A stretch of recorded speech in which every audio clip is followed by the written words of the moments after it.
Romanos 5:8, que nos dice: mas Dios muestra su amor para con nosotros en que, siendo aún pecadores, Cristo murió por nosotros. Este pasaje incluso lo tienen en alguna iglesia de eslogan, ¿no? Mas Dios muestra su amor para con nosotros en que, siendo aún personas perfectas, no, dice en que, siendo aún pecadores, Cristo murió por nosotros. Esa es la cuestión, ¿no? Que siendo pecadores, o sea, lo más desalmado que hay algunos desalmados, otros menos, pero somos pecadores, ¿no? Y aún así, Cristo precisamente murió por nosotros porque lo necesitábamos. Queremos darle las gracias hoy, ¿no? De paso que participamos de este pan, de este vino, podemos dar gracias a Dios porque Él murió por nosotros. Un hecho de amor sincero hasta más no poder. Y voy a leer una frase de Martín Lutero. Muy interesantes los dichos de los reformadores. Os recomiendo que los leáis, aunque a veces son un poco densos, ¿no? Pero dice así Martín Lutero: que un Dios misericordioso me proteja de una iglesia cristiana en la que todos son santos. Una iglesia cristiana en la que todos son santos. Las hay, que se creen que... Quieto. Quiero estar, dice, y permanecer en la iglesia y pequeño rebaño de pusilánimes. No es un insulto, es una realidad. Dice, un pusilánime es una persona que tiene falta de ánimo y a veces de valor para tomar decisiones y afrontar situaciones comprometidas. Dice, quiero estar y permanecer en la iglesia y pequeño rebaño de pusilánimes. Y después dice, débiles y enfermos, que sienten y reconocen la miseria de sus pecados, que suspiran y claman incesantemente a Dios, pidiendo consuelo y ayuda, y creen en el perdón de los pecados. Amén. Esta iglesia yo creo que es precisamente el segundo grupo, ¿no? Personas que no nos creemos una gran cosa, ¿no? Que nos consideramos pecadores, necesitados de Dios, y por eso venimos aquí, ¿no? Venimos buscando su consuelo, su ayuda, y la verdad es que necesitamos... Pablo Royce, nuestro antiguo pastor, decía una cosa muy cierta. Decía, somos peores de lo que sabemos, ¿eh? Porque es verdad, ¿no? A veces piensas que al principio, sobre todo de convertirte, que eres, alguien, que hace algún pecadillo, ¿no? Pero en cuanto empiezas un poco a conocer a Dios y te das cuenta de que, amigo, las cosas a veces que salen de nuestro corazón son serias, ¿eh? Y eso nos lleva precisamente a ser más humildes, ¿eh? Y creer en un Dios vivo que nos quiere cambiar. Amén. Y busca nuestro cambio, ¿eh? Dios busca incesantemente nuestro cambio. Estamos dispuestos y tenemos las antenas, los radares puestos para lo que Él nos diga. Amén. Vamos pues hoy a participar de este pan, de este vino, que, representan, como siempre decimos, el cuerpo troceado de Jesús, porque fue troceado pero bien, ¿eh? Si lo viéramos ahora en una representación, nos aterraríamos, ¿no? Cómo quedó Jesús de destrozado, ¿no? Y también su sangre, que el vino representa su sangre derramada en la cruz. Amén. Vamos entonces a participar, como siempre decimos, con solemnidad, pero también con mucha alegría, sabiendo que Jesús murió en la cruz para que fuésemos perdonados. Amén.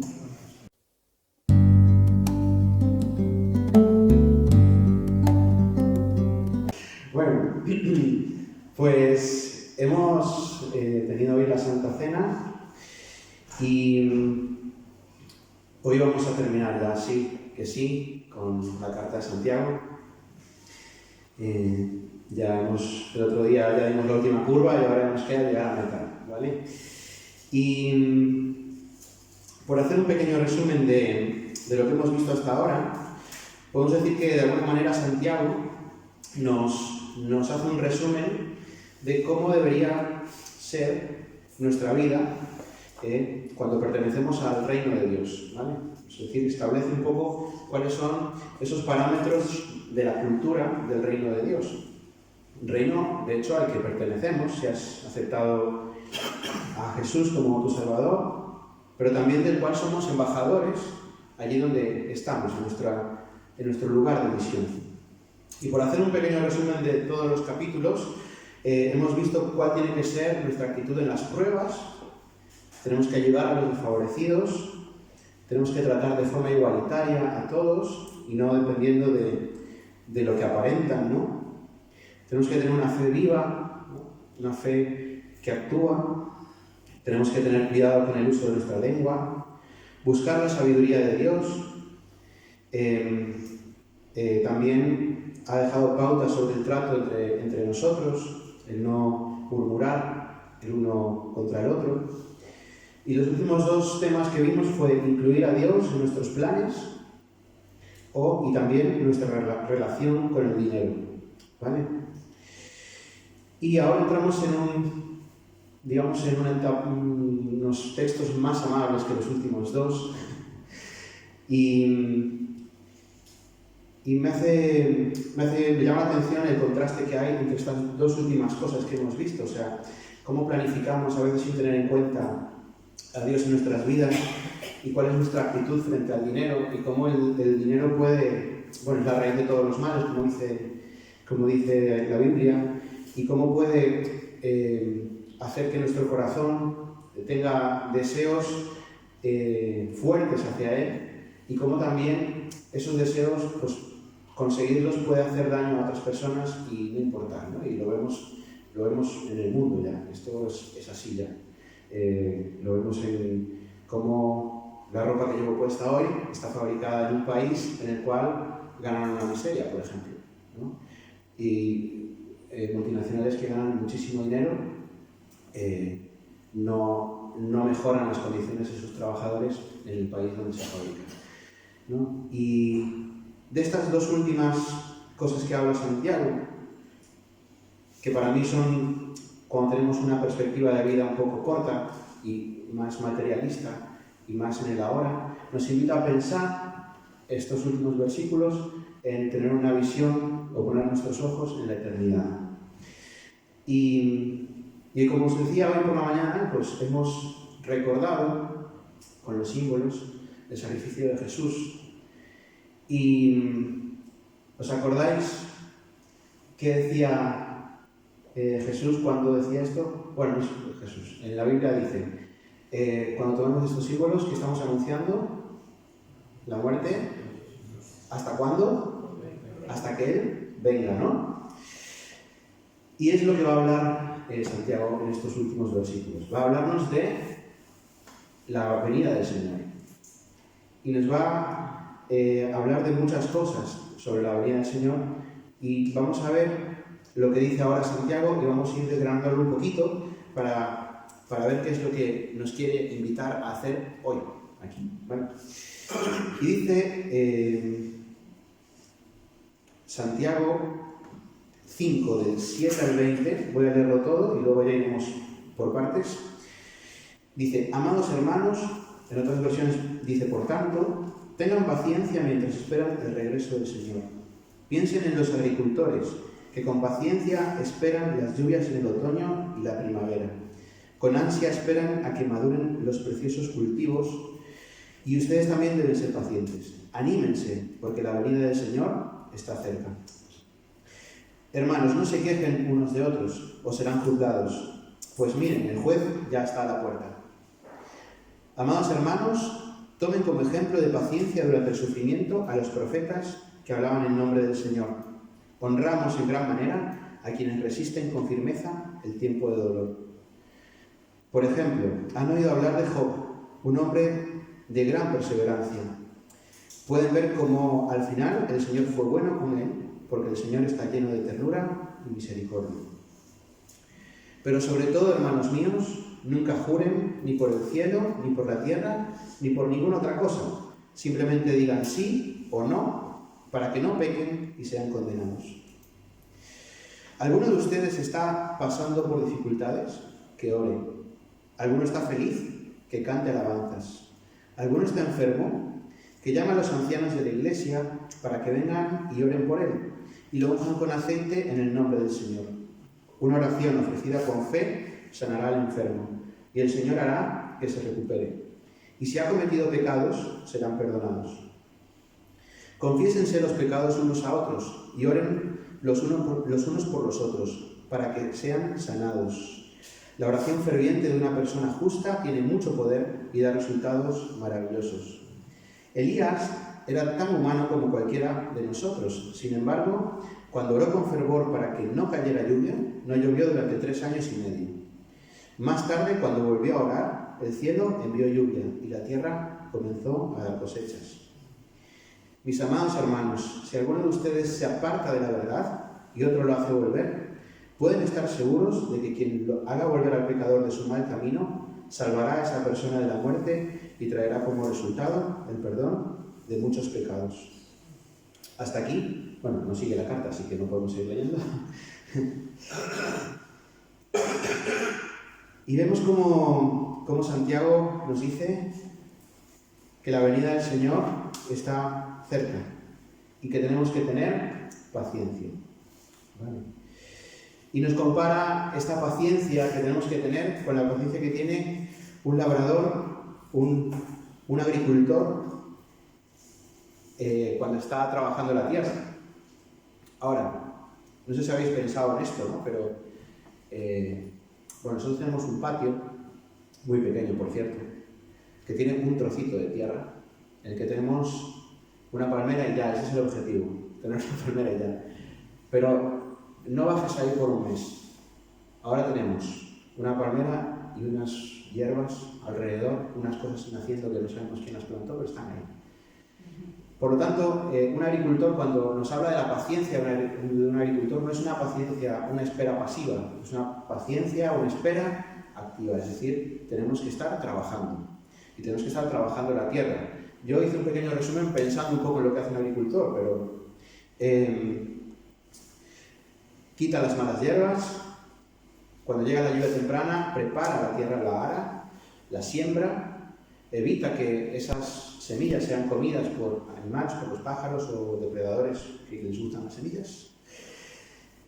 Cuida la planta mientras crece y luego llega la lluvia tardía para que madure el fruto, lo recolecta, lo prepara y lo distribuye. Son muchas cosas que tiene que hacer, no solo quedarse sentado mirando a ver si crece algo y da fruto. No, está preparando la tierra, está trabajando mientras está esperando. Y esta es la idea que tiene Santiago en estos últimos versículos. Es tener paciencia, esperar al Señor, pero nos tiene que pillar trabajando. Cuando voy al trabajo, estoy escuchando la radio normalmente y allí hay una publicidad de un vino que dice que las musas te pillan trabajando, ¿no? Es un vino que parece que es tiene muchos premios. Pero esta es la idea, que el Señor te pille trabajando cuando estés esperando, ¿no? Y vamos a ver en qué áreas podemos trabajar, qué áreas necesitan ser aradas mientras estamos esperando la venida del Señor. Y hoy hemos recordado, y no ha sido a propósito, hemos recordado con los símbolos, lo que Dios ha hecho, lo que Jesús ha hecho, pero que Jesús va a volver. Y tenemos que tener esto presente en nuestras vidas, tenemos que tener presente esta visión de que Dios va a venir, Jesús va a volver. Ese mismo Jesús que murió, que resucitó, también va a venir un día y ese reino del cual somos embajadores, lo va a instaurar aquí en la tierra. Y tenemos que estar trabajando en áreas de nuestra vida que nos ayuden a fortalecer esta idea de el Señor va a volver y tenemos que trabajar. Entonces, una de las primeras cosas que tenemos que hacer es perseverar en paciencia, ¿vale? Y es lo primero, es esta primera área de cosas de las que Santiago nos va a hablar. Y el versículo 8 nos dice: ustedes también deben ser pacientes, anímense porque la venida del Señor está cerca. Y como sabéis, pues ya Santiago se dirige a un grupo de personas que están pasando por dificultades. Han sido dispersos por toda la tierra, se han ido por persecución, ¿no? Y están pasando por dificultades que pueden ser de índole pues, de persecución, pero también problemas económicos o incluso sociales, porque están repartidos por diferentes sitios en los cuales pues, no es su cultura, ¿vale? Así que les recuerda la necesidad que tienen de esperar con paciencia en medio de estas pruebas. Y me gusta mucho la frase que utilizan en otra versión, creo que es la Reina Valera, sí, que dice: afirmad vuestros corazones. Afirmad vuestros corazones. Y se refiere a la necesidad de que tenemos que fortalecer la fe y estar firmes en la confianza en Dios.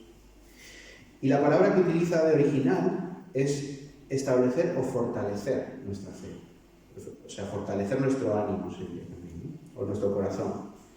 Por lo tanto, va un poco con la idea esta del agricultor. Tenemos que es una decisión consciente de fortalecer nuestro corazón. No esperar a que se fortalezca solo. Y Efesios 6, del 10 al 18, nos recuerda un poco cuáles son nuestras armas, cuáles son las cosas que podemos utilizar para tener este corazón fortalecido o este ánimo bien alto. Dice una palabra final: sean fuertes en el Señor y en su gran poder. Pónganse toda la armadura de Dios para poder mantenerse firmes contra todas las estrategias del diablo. Pues no luchamos contra enemigos de carne y hueso, sino contra gobernadores malignos y autoridades del mundo invisible, contra fuerzas poderosas de este mundo tenebroso y contra espíritus malignos de los lugares celestiales. Por lo tanto, pónganse todas las piezas de la armadura de Dios para poder resistir al enemigo en el tiempo del mal, y así después de la batalla todavía seguirán de pie firmes. Dios dispone de una armadura para nosotros. La cuestión es cogerla y vestirla. Así que es el primer reto que tenemos como creyentes que estamos esperando la venida del Señor. Es frente a las circunstancias que pueda traer la vida, estar firmes y estar vestidos con toda la armadura de Dios. Perseveramos en paciencia también, abandonando la queja. Nos dice Santiago: hermanos, no se quejen unos de otros, o serán juzgados. Pues miren, el juez ya está a la puerta. Y la frase "no os quejéis unos contra otros" pues nos puede recordar un poco a el capítulo anterior o dos anteriores, ¿no?, en los que habla de murmurar y de todo esto. Y esto es importante para Santiago, porque la murmuración, la queja de unos contra otros, hace mella en lo que es el comportamiento que debemos tener en la Iglesia. ¿Sabéis cuál es nuestro distintivo? El amor. Debemos amarnos los unos a los otros. Como decía Jesús, es la forma que nos van a conocer. Os van a conocer por el amor que tengáis los unos por los otros. Y la queja no entra en ese amor, ¿no? La queja no es una característica que nos tiene que nos tiene que señalar, sino tiene que ser el amor que nos tenemos los unos con los otros. ¿Y por qué lo saca ahora y no lo saca antes? Pues para mí es porque en estos momentos de tensión en los que están estos hermanos, o de aflicción y de persecución, ¿no? Los seres humanos, pues, nuestro ánimo decae. Y es fácil que esa frustración la podamos desplazar hacia otras personas, ¿no?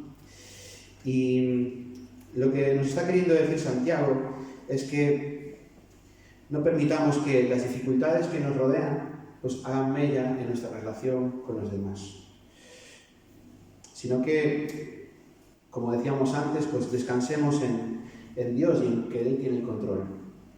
Y esto también tiene que ver con su venida. O sea, en estos momentos en los que la Iglesia está creciendo y los están persiguiendo, pues la esperanza era el regreso del Señor. Y podían estar flaqueando sus fuerzas porque veían que ese momento nunca llegaba, ¿no?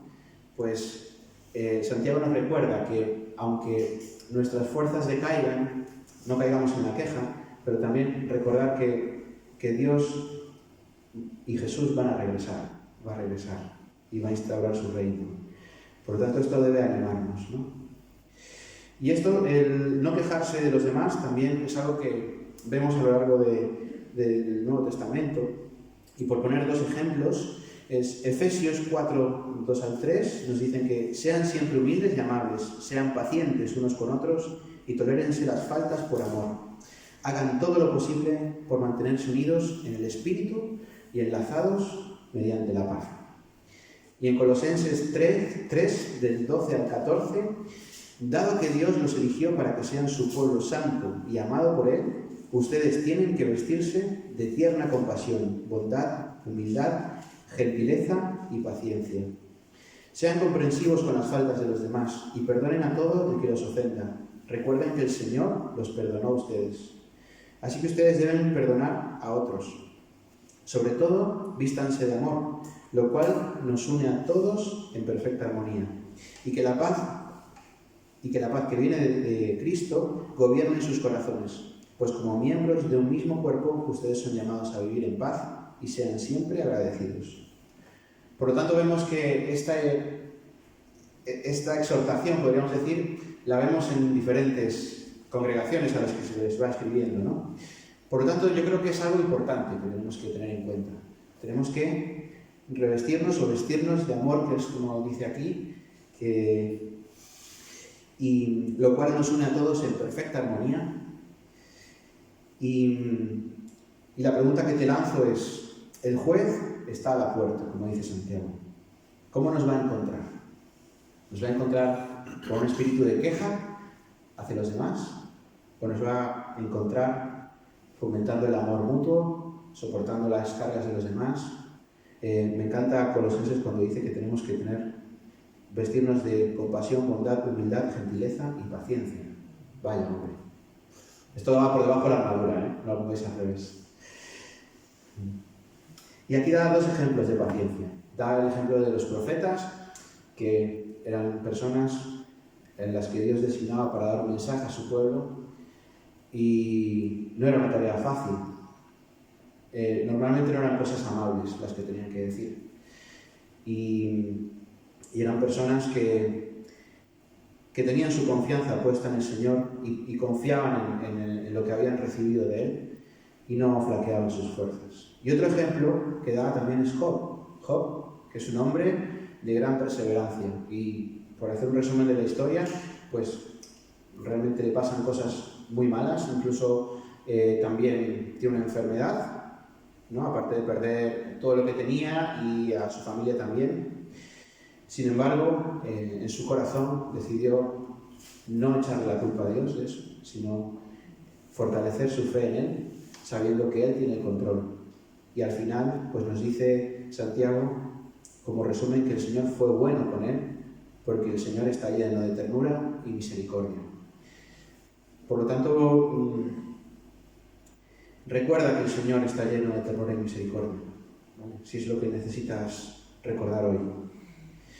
Y por último, tenemos que ser íntegros en nuestras palabras, ¿vale? Me costó mucho pensar en por qué de repente dice, pero sobre todo no juréis, no juréis ni por el cielo ni por nada, ¿no? Y leyendo un poco, informándome, pues lo que decían es que en el mundo judío, en el tiempo de Santiago, los juramentos parece que eran una práctica bastante común. ¿Y para qué se juraba? Pues se juraba pues, para darle como más credibilidad a tus palabras, ¿no? Bueno, lo seguimos haciendo hoy, realmente. Esto lo seguimos haciendo. Y entonces, como que buscamos a que Dios respalde lo que estamos contando, ¿no? Pero también parece que en ese momento de la historia, pues lo que se había hecho era, se había vuelto frecuente lo de jurar, pero jurar de forma a la ligera, y habían como creado fórmulas para no nombrar a Dios en los juramentos, sino que juraban por el cielo, por la tierra, por Jerusalén o por lo que fuera, pero ya con la intención de no cumplir ese juramento, ¿no? Entonces, digamos que los juramentos se habían convertido en una herramienta que la utilizaban para eludir la verdad o para darle mayor peso a las palabras, que de otro modo pues no tendrían ningún tipo de credibilidad si las dijeras tú sin jurar, digamos, ¿no? O sea que realmente el problema está en ti. O sea, el problema es que tú no tienes credibilidad como persona. Entonces tienes que buscar algo que ayude a subir a fomentar esa credibilidad entre los que te están escuchando, ¿no?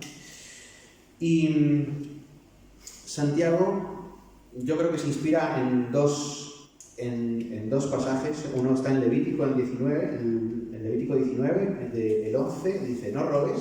Es cuando Dios le da la ley a su pueblo. Y dentro de este apartado, digamos que es lo que tenemos que hacer con nuestro prójimo, ¿no? Y mira lo que dice, no robes, no se engañen ni se estafen unos a otros, y no traigas vergüenza en nombre de tu Dios al usarlo para jurar en falso. Yo soy el Señor.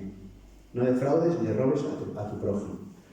Por lo tanto, les está recordando palabras que ya deberían saber, porque esto estaba en la ley en la que ellos habían estudiado mucho, ¿no? Eran judíos, recordemos.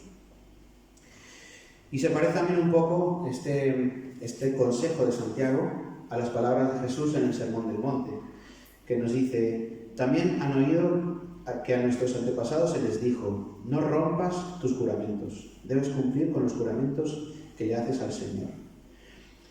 Pero yo digo, no hagas juramentos, no digas por el cielo, porque el cielo es el trono de Dios, y no digas por la tierra, porque la tierra es donde descansan sus pies. Tampoco digas por Jerusalén, porque Jerusalén es la ciudad del gran rey. Ni siquiera digas por mi cabeza, porque no puedes hacer que ninguno de tus cabellos se vuelva blanco o negro. Simplemente di, sí, lo haré, o no, no lo haré. Cualquier otra cosa proviene del mal. Así que si yo os digo, os lo juro por mi cabeza, por mi pelo, no me hagáis caso, ¿vale? No puedo hacer ni cambiar el color ni hacerlo crecer. Así que tenemos que ser personas íntegras, tenemos que ser personas transparentes, ¿vale? Esto también es algo que tenemos que trabajar en nuestras vidas. Y lo que nos está demandando Dios es que nuestro sí y no pues sea suficiente para convencer a nuestros oyentes de lo que sea. Sí, lo voy a hacer. O no, no lo haré. No, ya está. No hace falta más, ¿no? Y la siguiente pregunta que te lanzo, también me la lanzo a mí, que me han dado palos por todos lados esta semana, es ¿cómo andas de sinceridad? ¿Es suficiente tu palabra cuando hablas con las personas, tu compromiso? ¿O realmente tu palabra también tiene, como estas publicidades que vemos, un asterisco que casi ni se ve y luego vas allá abajo y hay una letra pequeña que ni se lee? Tenemos que tener transparencia en lo que decimos y en lo que nos comprometemos que vamos a hacer, ¿vale? Y luego Santiago entra en otro apartado que es perseverar en la oración y en el cuidado mutuo. Y nos dice, tenemos que orar en toda circunstancia. Y nos dice el 13, ¿alguno de ustedes está pasando por dificultades? que ore. ¿Alguno está feliz? Que cante alabanzas. Por lo tanto, si estamos afligidos, pues la aflicción es cualquier situación de sufrimiento, del tipo que sea. Sabemos que podemos contar con esta herramienta. Es una herramienta que la tenemos disponible 24/7 y que a veces se nos olvida utilizar. Hablo por mí. Y me llamó la atención uno de los comentarios que estuve viendo. Era una predicación de un chico que me gusta bastante como predica. Dice, ¿a qué se está refiriendo Santiago cuando dice, si estás pasando aflicción, ora? Pues, si recordáis, y si no recordáis lo leemos, en Santiago 1, en el versículo 2 al versículo 5, dice, hermanos míos, considérense muy dichosos cuando tengan que enfrentarse con diversas pruebas, pues ya saben que la prueba de su fe produce perseverancia, y la perseverancia debe llevar a feliz término la obra, para que sean perfectos e íntegros sin que les falte nada. Si a alguno de ustedes le falta sabiduría, pídasela a Dios y Él se la dará, pues Dios da a todos generosamente sin menospreciar a nadie. Y puede que Santiago estuviera recordando estas palabras al principio de su carta. Cuando estés pasando por una dificultad, ora, pero ora al Señor pidiéndole sabiduría. ¿Y por qué pidiendo sabiduría y no pidiendo que pase de mí esta copa, como dijo Jesús, ¿no? Que no tengamos que pasar por ese sufrimiento? Porque la paradoja de esto es que el sufrimiento y las pruebas hacen que nuestra fe, digamos, mejore, dé un salto de calidad. Producen perseverancia en nuestro ser y nos hace cada vez más perfectos y más íntegros. Por lo tanto, pedir sabiduría a Dios para mí es pedir valor para soportar la prueba y vivir de manera obediente en medio de la prueba, que es algo bastante complicado. Y luego nos dice otra situación, ¿vale? Los que estáis pasando dificultades, pues orad. Los que estáis alegres, los que tenéis motivos de alegría y agradecimiento, cantemos alabanzas, ¿vale? Y tenemos un libro en la Biblia precioso de cánticos, ¿no? Y en esos salmos podemos leer cómo los salmistas oraban, escribían poesías sobre pruebas que estaban pasando, dificultades, cómo nos perseguían, pero también estaban otros salmos de agradecimiento, de gratitud al Señor. Por lo tanto, qué importante es la música para mí, o sea, qué importante es hacer de esa canción tu oración. A veces, no sé si a vosotros os pasa, pero os sorprendéis cantando alguna canción en vuestra casa o en vuestra mente, que os recuerdan cosas que han pasado. Y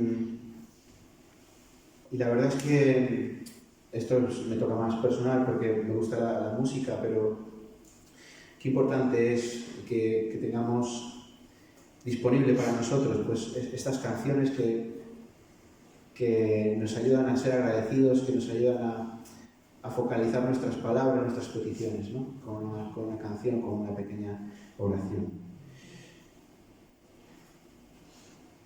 Y después de estas dos situaciones en las que podemos orar y alabar a Dios, que como veis para mí no es que esté afligido ore y que no cante, para mí son dos cosas bastante similares y que van de la mano. Saca como una situación especial de esa bolsa, ¿no? de aflicciones, y es la enfermedad. Y nos dice que si alguno está enfermo, que llame a los ancianos de la iglesia para que vengan y oren por él y lo unjan con aceite en el nombre del Señor. Y una oración ofrecida con fe sanará al enfermo y el Señor hará que se recupere. Y si ha cometido pecados, será perdonado. Y la verdad es que aquí os voy a decir lo que a mí me parece, si queréis investigarlo por vuestra cuenta, pero aquí pasan varias cosas, o sea, ¿por qué no podemos orar por un enfermo y ya? Eso es lo que me llamaba la atención, ¿no? ¿Por qué la aflicción de la enfermedad en concreto, pues la trata de una forma diferente? Y nos dice, bueno, primero que hay que llamar a los ancianos. ¿Y por qué hay que llamar a los ancianos de la Iglesia? Para que oren por él. ¿No lo podemos hacer el resto de los creyentes? Por supuesto, claro que sí.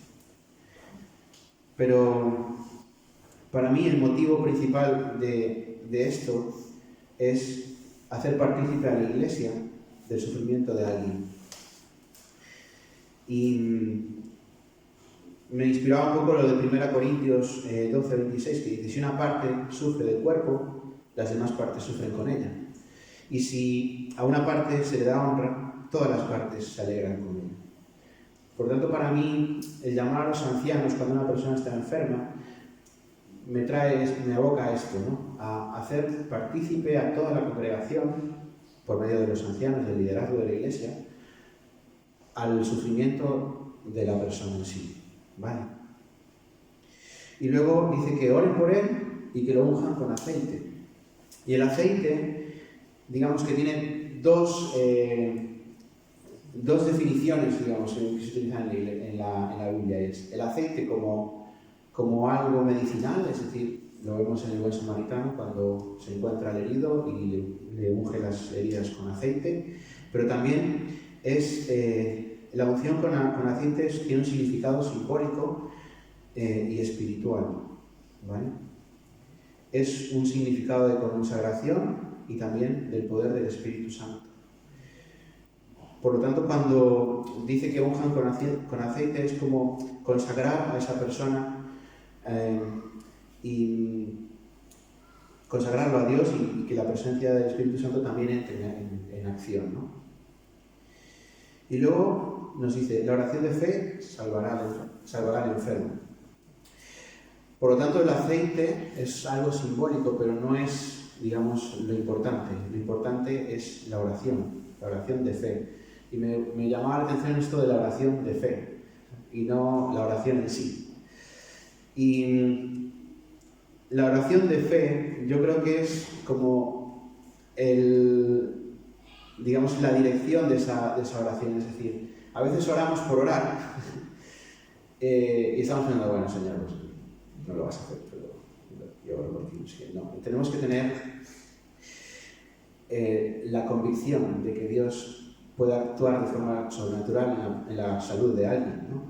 Y que Dios tiene el poder para salvar. El poder para salvar, en este caso, pues se puede traducir como sanar también. El poder para sanar a un enfermo. Y Dios puede hacerlo de muchas maneras. O sea, aquí, por ejemplo, lo del aceite. El aceite puede ser una medicina, puede ser el símbolo del Espíritu Santo trabajando, ¿no? O sea, la consagración de esa persona. Y Dios puede utilizar medios humanos como la medicina para sanar a alguien, pero también puede usar su propio poder y sanarlo así. Y hemos visto casos de este tipo, ¿no? De cómo actúa Dios de forma sobrenatural en la vida de las personas. Y el otro día estaba escuchando la predicación de Antonio del jueves, comentando algo sobre esto, de un testimonio personal. Y vemos que hay ejemplos palpables, vivos, de nuestra era, contemporáneos, en los que podemos ver cómo Dios actúa de forma sobrenatural en la vida de las personas. Y luego dice también Santiago que si ha cometido pecado, pues le será perdonado. Y aquí podemos pensar, pues, o sea, que la enfermedad siempre es una consecuencia del pecado. Pues no, esto no es así. Lo vemos a lo largo de la Biblia. Yo creo que sí que hay enfermedades que pueden ser consecuencia del pecado, es decir, de un mal hábito, de una mala vida, por ejemplo, pues pueden haber consecuencias en tu salud, ¿no?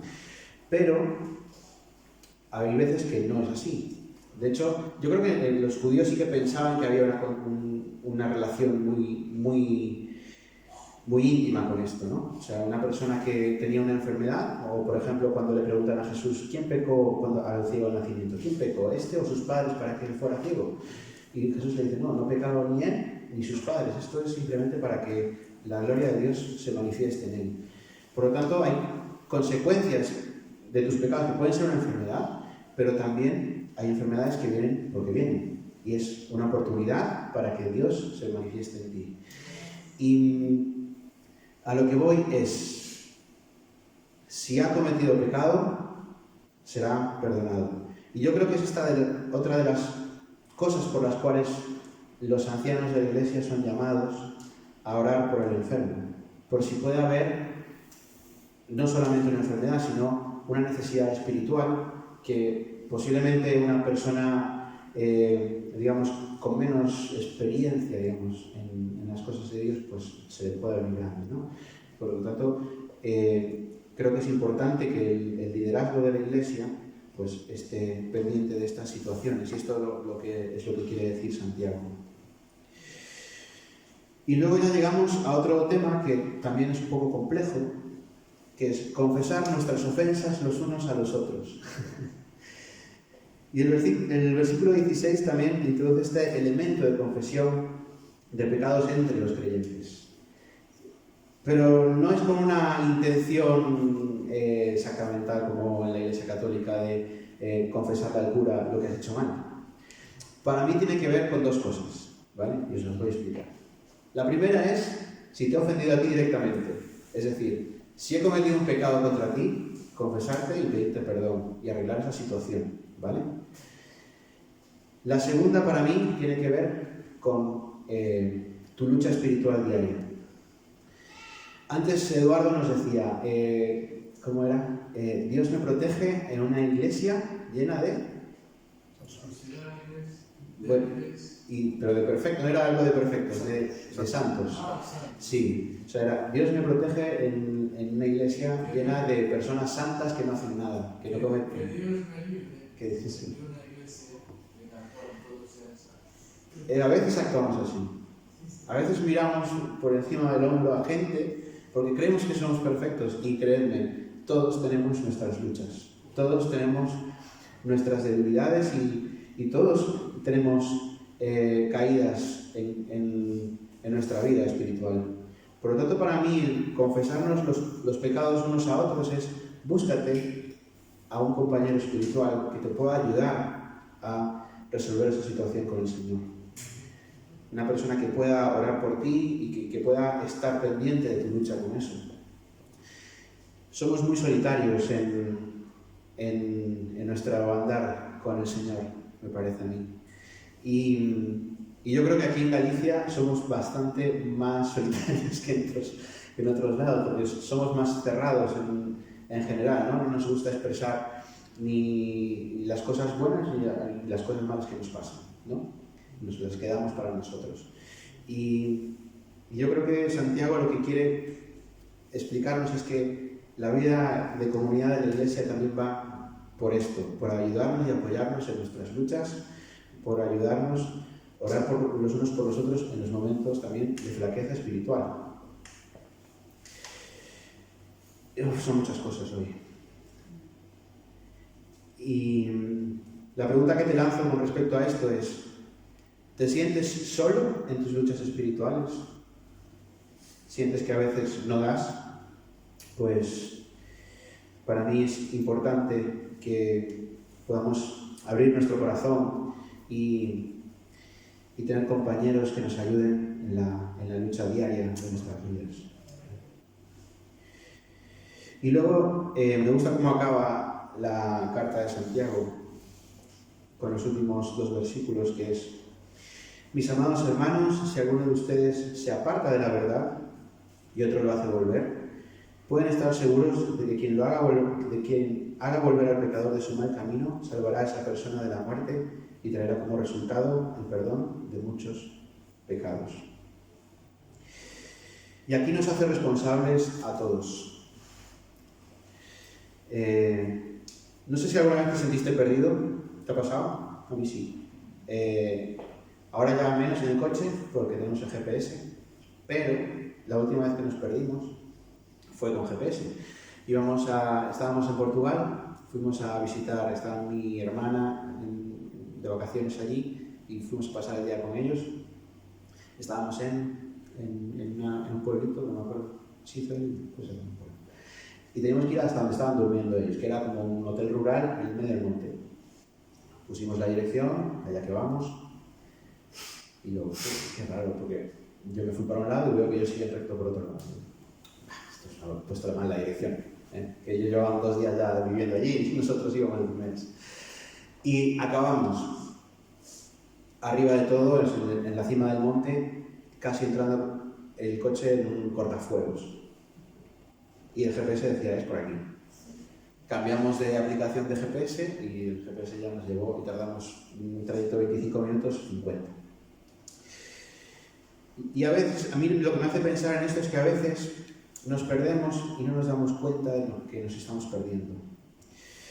Por lo tanto, me parece importante que tengamos personas a nuestro alrededor que nos hagan ver que a veces nuestro camino no es el indicado, no es el correcto, que tenemos que cambiar cosas, cambiar la aplicación para no perdernos en el monte, ¿vale?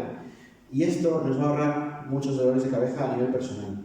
Y yo creo que es a esto que se refiere, que traerá como resultado el perdón de muchos pecados, ¿no? Y la pregunta con que quería terminar hoy es, ¿a quién echas de menos en la familia de Dios? Ahí ya poner vosotros el nombre que queráis. Pero tenemos, como dice aquí Santiago, pues una responsabilidad. Tenemos que orar los unos por los otros, pero también tenemos que hacer volver a las personas que se han apartado. Por lo tanto, como veis, hay muchas cosas en las que trabajar, muchísimas. Tenemos que trabajar nuestra paciencia, tenemos que practicar más nuestra oración, la oración y nuestra relación con los demás. Ha sido una carta muy interesante en la que hemos aprendido, yo por lo menos he aprendido mucho de cómo debo vivir, de cómo debo relacionarme con los demás y sobre todo pues terminar con esto, ¿no? Que el Señor va a volver, vuelve y esto nos tiene que animar, pero nos tiene que pillar trabajando. Nos tiene que pillar trabajando no solo en nuestra vida, sino en la comunidad, en la iglesia. Nos tiene que pillar trabajando buscando a los perdidos, nos tiene que pillar trabajando en muchas cosas, en muchas áreas de nuestra vida. Por lo tanto, este es el reto. Trabajar para que cuando Jesús vuelva nos encuentre con que hemos sido unos siervos fieles y unos siervos buenos. Vamos a orar.